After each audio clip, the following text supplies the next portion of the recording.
Namathu Ratanatayasa, may I pay homage to Triple Gem, the Buddha, Dhamma, and the Sangha. My respect goes to my parents and my teachers. Hello everyone, good evening.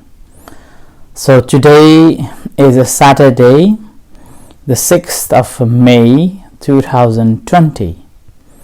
This is Ajahn Sujan from Varapunya Meditation Center, Aberdeen, Scotland. As usual, I am here with you tonight. And this is a live broadcast from the center. And this is our shrine room.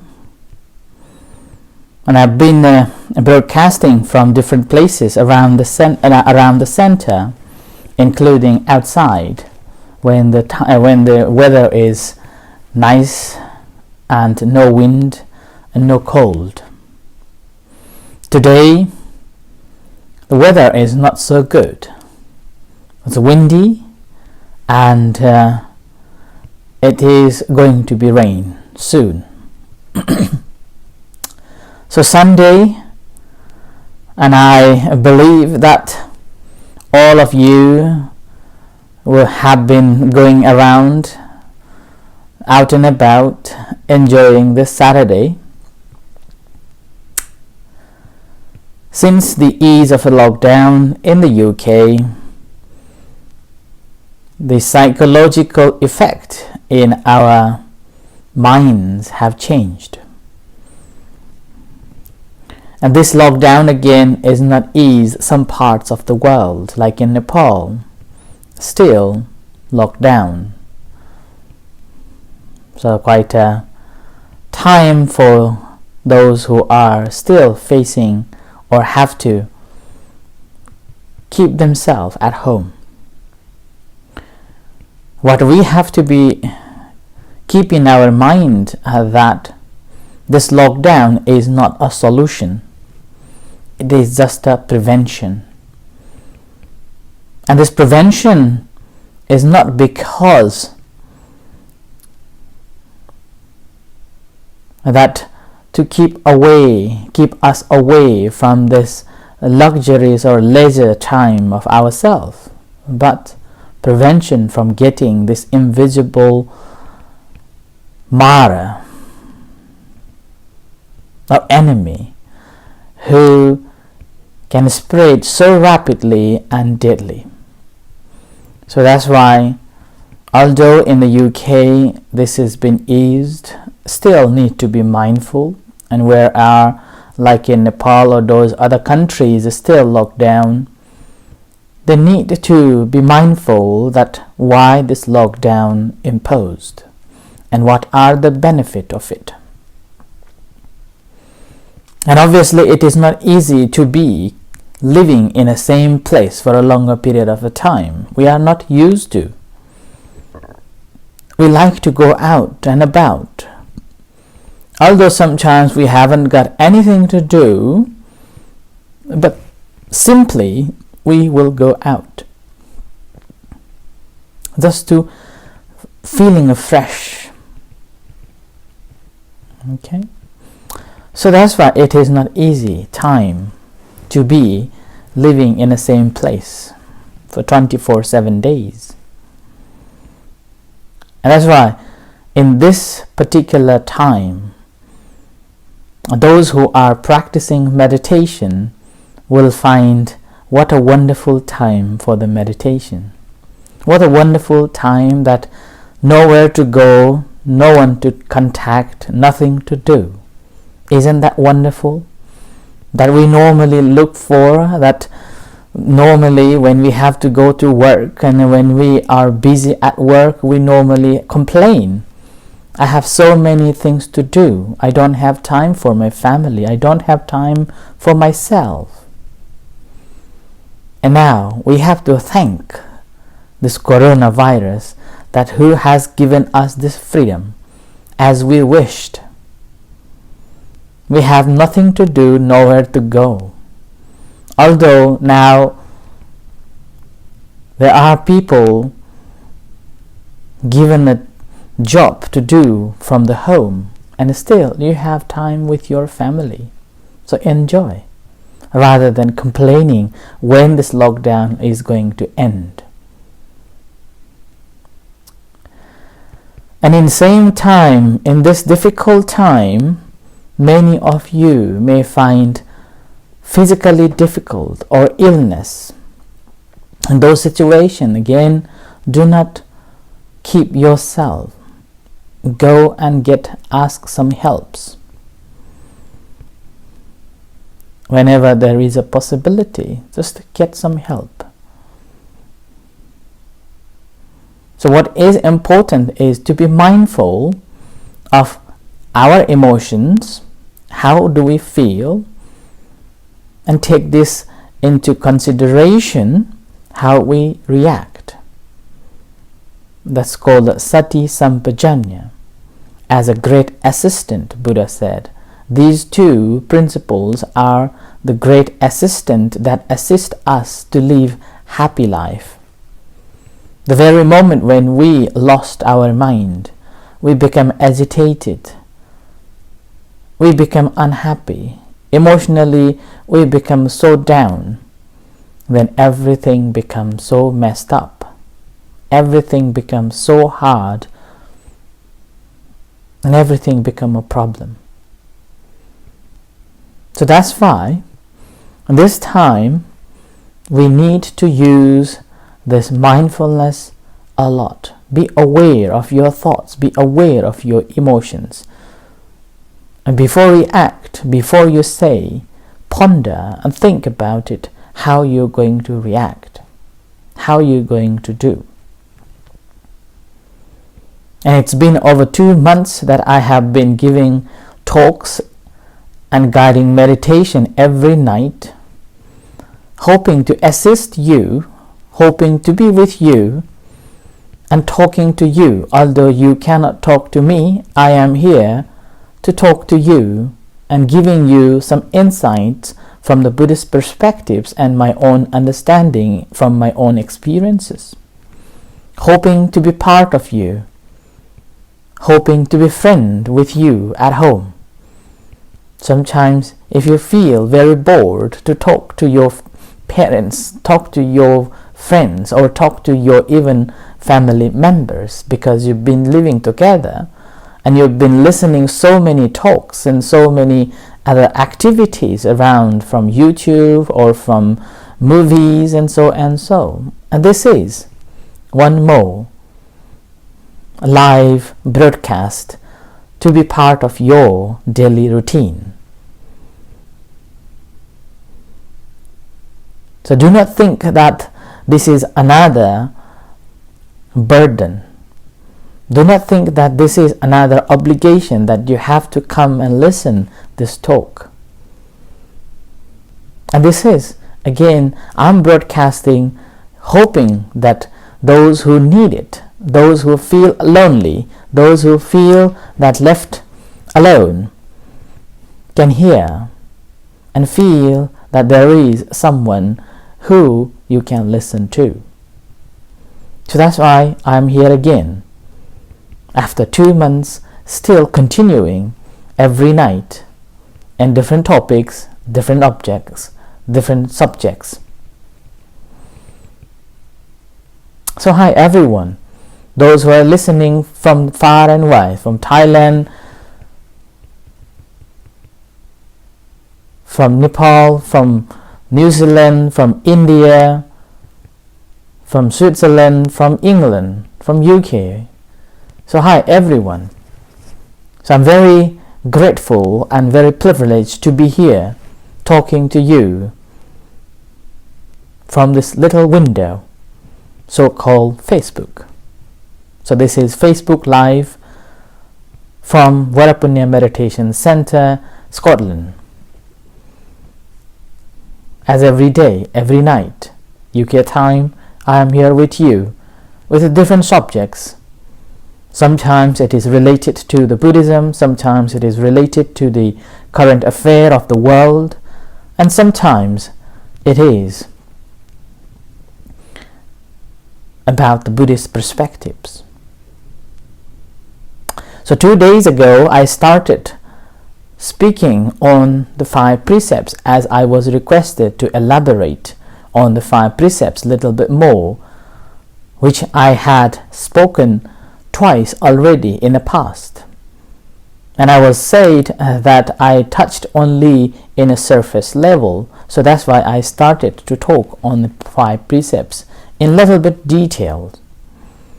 And 2 days ago, I spoke on the first precepts, not to kill and harm any beings, from the Buddhist perspectives.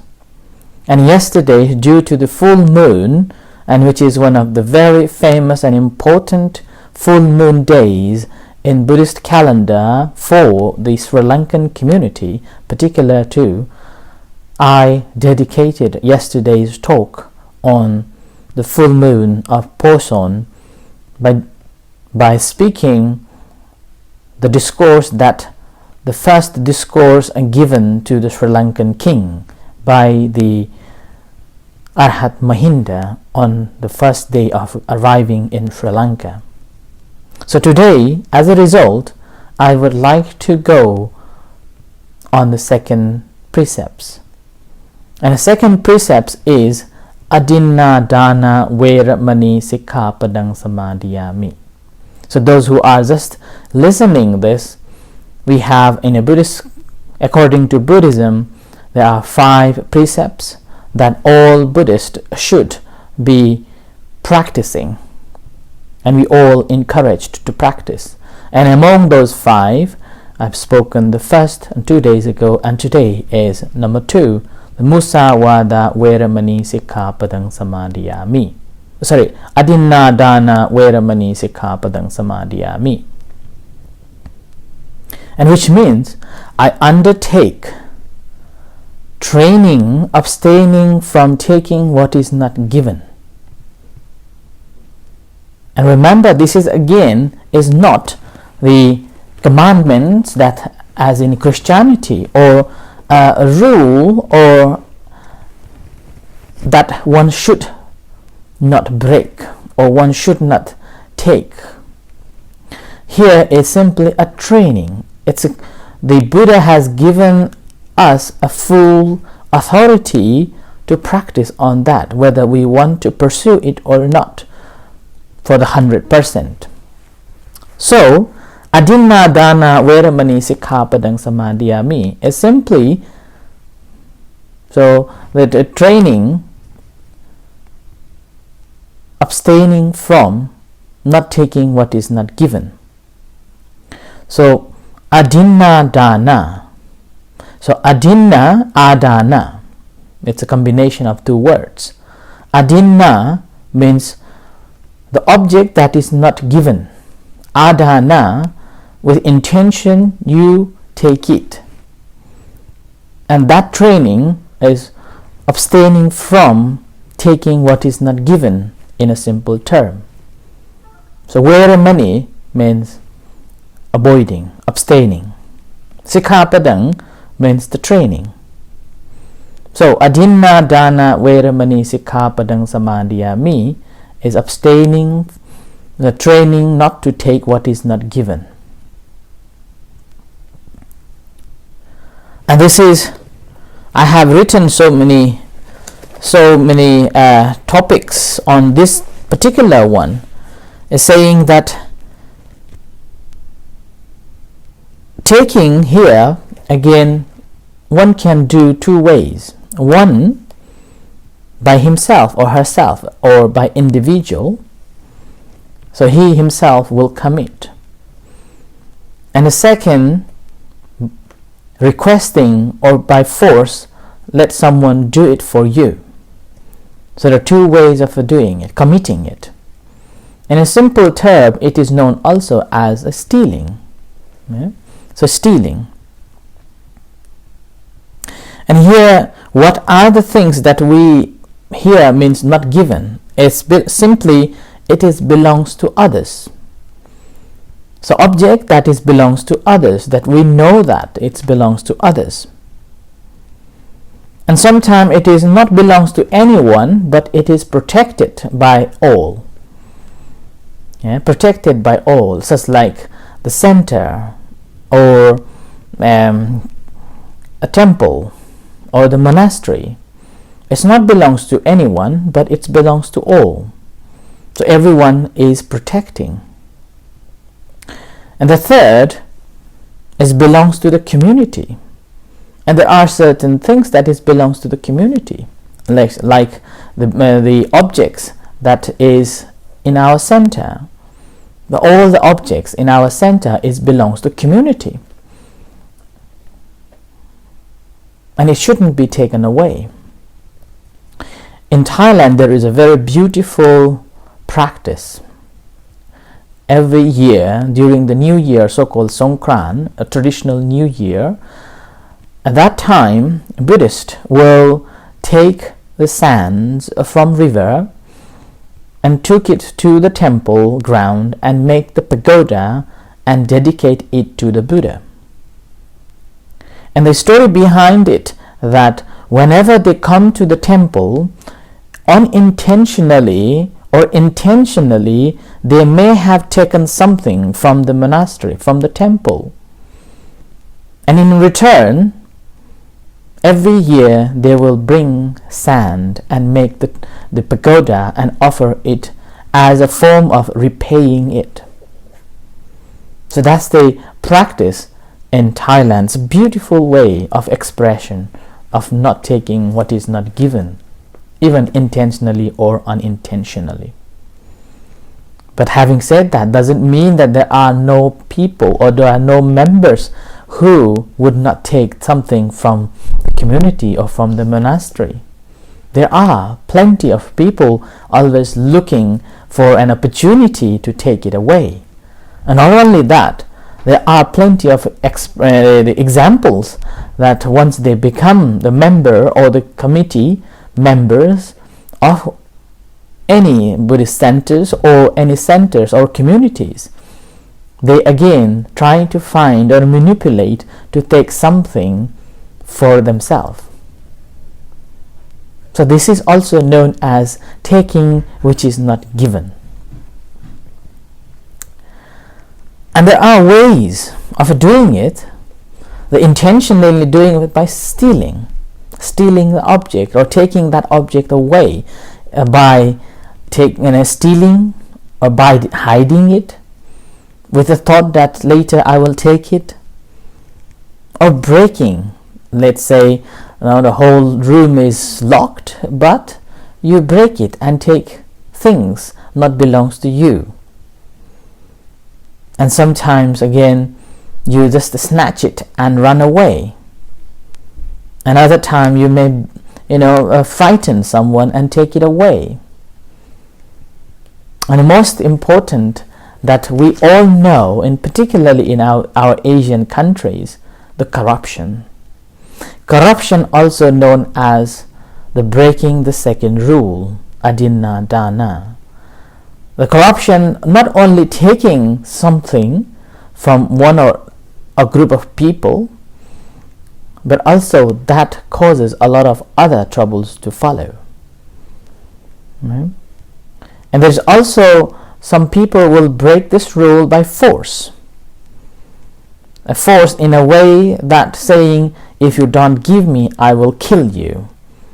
Or use different weapons saying that if you don't do it, I will take it or rip it off. And making a fake news or faking and taking it away, or robbing, or cheating. So these ways people will steal or take away things what is not given to you. And again, although it looks like very simple, but when you look at the principles of it, how one will break, there are 5 things to keep in our mind to judge that someone has broke the rule. And that is, number 1, goods, any objects, those objects that you are going to steal has an owner. So there is an owner of that object.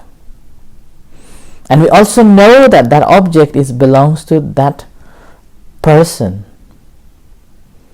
a person you do not know, but you know that someone is owner of this. But despite of that, you have intention to take it. Despite of that, you have intention to steal it for your own use. And then you put your effort. And after you have put effort to steal it, then you take it away for your use without someone to know it. And with this, one will be breaking this precept number 2. But the Buddha didn't speak only this precept number 2 in a negative form. Whenever we talk about the negative form of these precepts, normally it brings frightening feelings and negativities arose in our minds. So Buddha was simply saying that rather than having these practices or not taking what is not given, we should be practicing generosity, learning to share with truth, be in purity at all the time, learn to share, learn to give. So encouraging us to practice giving rather than taking, encouraging us to share with other people rather than taking it. And in particular, in this, some people have asked me a few months ago, what about the avoiding the tax? Avoiding the tax in an initial time seems like okay, but avoiding the tax or tax man is very, very offensive, punishable, and once it's caught, then no one can save you. And there are plenty of examples, plenty of businesses that caught and punished, even the business completely closed like that. And even the corruption, although when you take it at the first time you feel like you got it, but once if you are caught or understood that you are corrupted, you have taken the briberies, then definitely later you will repent. So that's why this second precept is basically, rather than taking what is not given, we should be learning to share, learning to give. And it is not belongs to any particular faith or a particular group of people. It is belongs to all. Anyone can practice it, and anyone who do not will get the result of it. And this comes under the Eightfold Noble Path called the Samma Ajiva. If we can practice it properly, then simply we are practicing the Eightfold Noble Path, the Samma Ajiva, which means avoiding of any unwholesome activities. And these unwholesome activities, and here again, not selling or not committing any human things. In the Samma Ajiva, it comes of selling the weapons, drugs, human trafficking, meat selling.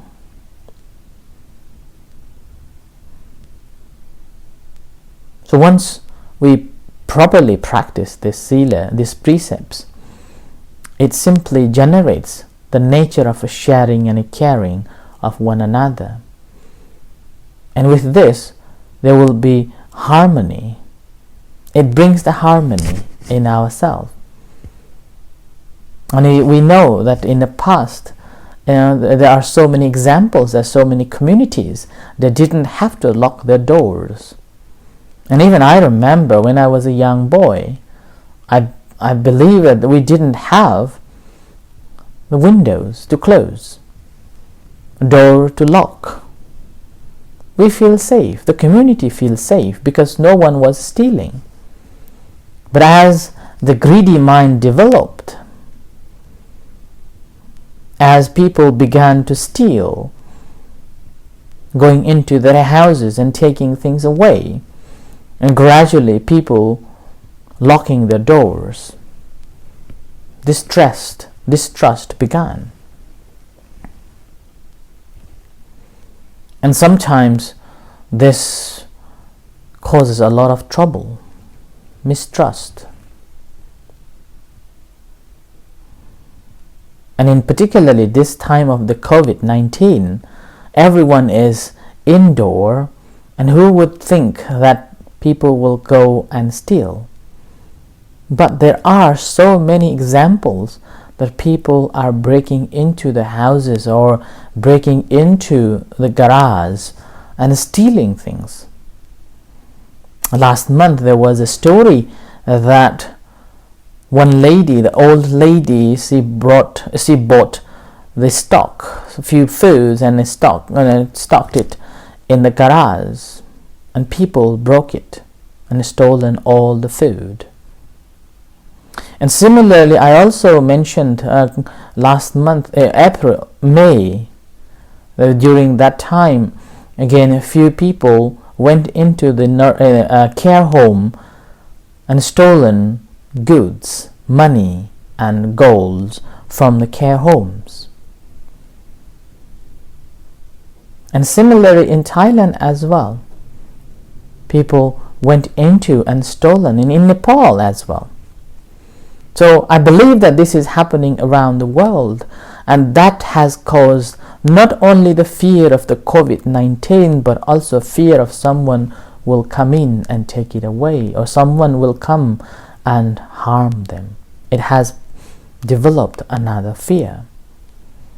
So that's why the practice of the number 2, the sila number 2, not taking what is not given or stealing, is regarded as one of the rules that we should avoid in order to make the harmony in the society, in the community that we are in. It brings the peace and safeguard to ourselves and to others, and people will trust, and we also live in purity.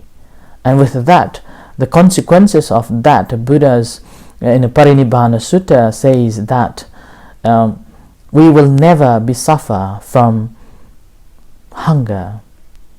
There will be always something to eat, something to be satisfied, and there will be never we go poor. There will be always satisfactory wealth we will receive. And this in line with one of the famous meditation teacher, Lumpha Sot, where I was for 8 years training in Thailand. He said that the more you give, the more you get.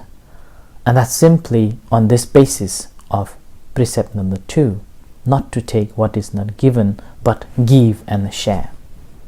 So I offer this as a reflection for tonight's Dhamma talk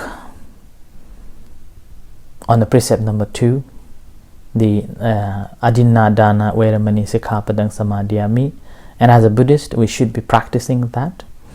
In a few minutes' time, we will have evening chanting and guided meditation. I would like to invite you to join with us for the chanting and guided meditation. Tonight's chanting, again, specially, I will dedicate to Colin and his sister, those who just admitted to the hospital due to the different reasons. In the meantime, those who are suffering from any illness or COVID-19 also will dedicate this chanting to you all for a good and healthy and safe. So may the Buddha bless you, and take care. We'll see you shortly for the chanting and guided meditation. If you are not following, then good night, and see you tomorrow at same time, 6:30. Thank you.